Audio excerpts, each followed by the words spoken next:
Welcome to SSE Essentials, a podcast series exploring entries in the newly released Encyclopedia of the Social and Solidarity Economy, or SSE.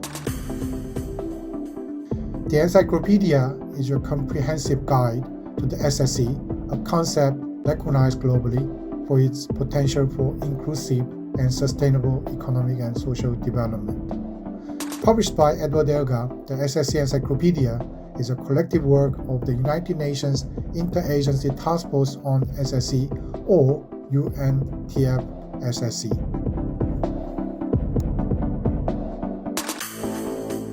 For today's episode, we have invited Dr. Marguerite Mendell, Distinguished Professor Emeritus of Concordia University, and also Director of Carl Polanyi Institute of Political Economy in Canada.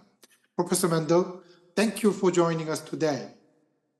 Thank you for the invitation. It's a pleasure. Could you briefly introduce yourself for our listeners? I'm Margie Mendell. I am a retired professor at Concordia University, allegedly retired, Distinguished Professor Emerita, School of Community and Public Affairs at my university. As well, I am the director of the Carl Polanyi Institute in Political Economy, which was created by myself and Carl Polanyi's daughter, Kari Polanyi-Levitt, in 1988. Thank you very much.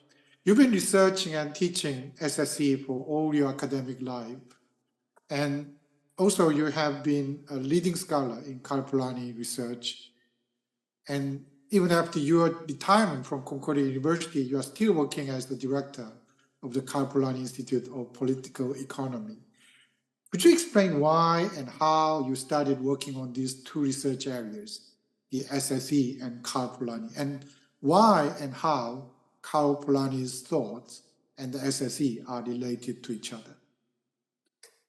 Thank you for your question, Ils Chong. It's a long question, and it calls for a long response.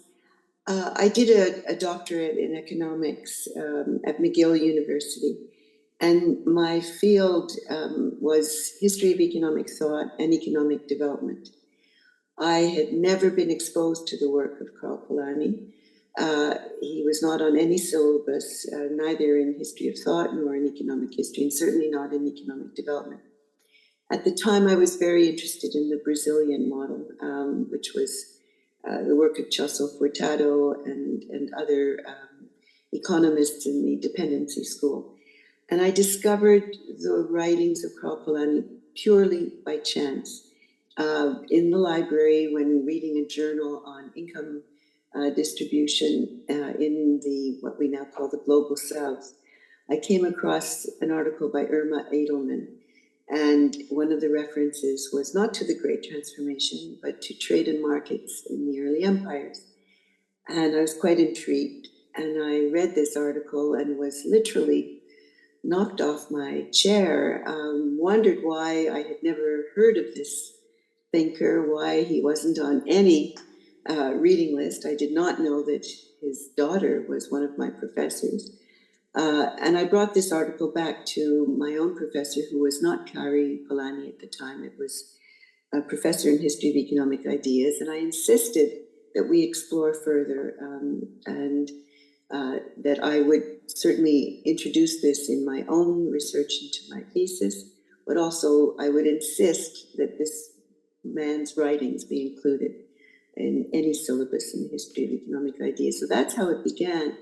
And my work sort of took me really away from focusing on Brazil to, and that was largely for personal reasons. I had a small child, it was difficult to travel, and so on. So while I was passionate about the work I had begun to do on Brazil, my work became much more conceptual, very influenced by the Great Transformation and by economic anthropology.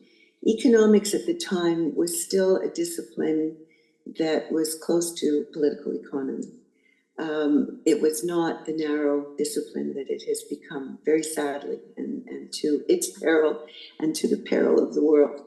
It was a discipline that was open, and the discussions and the debates were fascinating and inspiring. And I brought economic anthropology into these debates. Some of my professors and my fellow students at the time, we were all working in sort of progressive ideas of Marxist economics, alternative economics, and so on. They were wondering why I was so interested in these, what they called exotic places.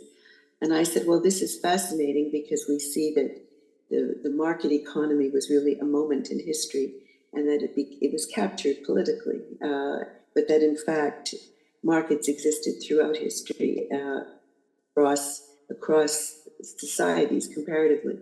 But you don't see the dominance of a free market system. So Polanyi for me became really such a fundamental thinker, not the only one, but certainly very, very important in my own work. And at the time, I was finishing my thesis, and I'll fast forward because I then discovered that his daughter was my professor, and by then my friend, and that she had inherited the literary legacy of both her parents. Her mother had recently died. And so she invited me to work with her on her father's archive, on amassing 50 boxes of material. And she asked me really for two reasons. One was because of the work I had done on her father's writings and how influential his work was on my own. And secondly, because I could speak, read, and write this obscure language, Hungarian. And she was fluent in German, and we were both English speakers. So it allowed us full access to Polanyi in English, German, and Hungarian. In working on the archive, I had a postdoc for 2 years, and in working on the archive, I was absolutely fascinated by what I discovered, the breadth of his thought. And he was a Renaissance man, so he wrote about literature, he wrote about poetry, he wrote about economic and anthropology. He was a journalist in Vienna, and he covered world affairs. But running through all of his work was this commitment to understanding social relations, to understanding institutions. And basically, to summarize that, it would be to understand politics, and that the separation of economics and politics was artificial. And we see the results of that, fast forward 2023. So you asked me about the SSE, about how that dovetails, or where my interest in the social solidarity economy arose, how it was complementary to my interest in the work of Karl Polanyi. It began really by, it was serendipitous. I thought I was a theorist, and I really was, deep into conceptual work and passionately immersed in it. And I was teaching at the time, I was teaching political economy in a graduate class. And a colleague of mine said that there was an activist working in Montreal on local economic development who he had met, and he thought I would find him interesting. Well, the rest is history. This was a neighborhood in Montreal, which in today's language was a neighborhood of settlement of many people from different parts of the world converging in this one neighborhood, which fast forward is now a very trendy, very chic part of the city of Montreal. But at the time, it was transforming from a very low income neighborhood, working class and largely immigrant neighborhood, to a slow process of gentrification, which was speeding up. And this is why this activist wanted to have some discussions with some economists as to how to put brakes on this, or how to transform it so that it would benefit the local community. So that was my introduction into activism, into local economic development, into the need for institutional enabling public policy, into the need for financial tools, into the need to understand the community, its demographics, its history, and so on. And I brought my graduate students with me, and it became, well, it still is, a lifelong commitment to what I have called in some of my writings processes of economic democratization, or in Polanyi's terms, processes of decommodification. And to bring it into lay terms, how were we able to prevent the inflow of so-called investment into these neighborhoods that were being gentrified, but the outflow of all the profits and the small percentage of locals, men and women who were being hired, etc. So the SSC was not a term we used at the time. It became used here in Quebec in 1997, and I have continued this work ever since. Thank you very much. It's amazing to hear that Karl Polanyi was ignored in economic disciplines. In the encyclopedia, Karl Polanyi was, one of the most cited persons. So it's amazing. As you know, UN General Assembly adopted the resolution on the SSC. And that is a great leverage for all the SSC community in the world. And we have kind of very exciting moment. And but without properly addressing challenges of the SSC, we may not be able to fully capitalize on this opportunity. If there are the three most urgent challenges for the SSC, what would they be? Well, there are many challenges, but let me back up for a second and say that recognition is really important. This is politically very strategic, and it itself, the recognition and the resolution, has to be a leverage that has to be used in individual countries. That's the first challenge. So the first challenge is how to do that. And the way to do that, the way we've done it, and I only speak from experience and what I've learned from my activist colleagues and friends in the SSE, is to constantly take those experiences that work in countries because there is political support, there is public policy that enables the SSE, and use that as a leverage in countries that are just discovering the SSE or have not yet, implemented enabling policy. So that's a big challenge because we know that political environments are different across the world, and today it's even more complex. The second challenge is to look beyond the enterprises and organizations that constitute the SSE. Those are its heart and soul. I mean, we define SSE by its enterprises and organizations that are collectively owned and democratically managed. But the whole is greater than the sum of its parts. We need to build ecosystems. So we need to build financial tools. We need to build labor market strategies. We need to have embedded research, which we have in many countries. We need enabling public policy. And we need finance. We need social and solidarity financial institutions.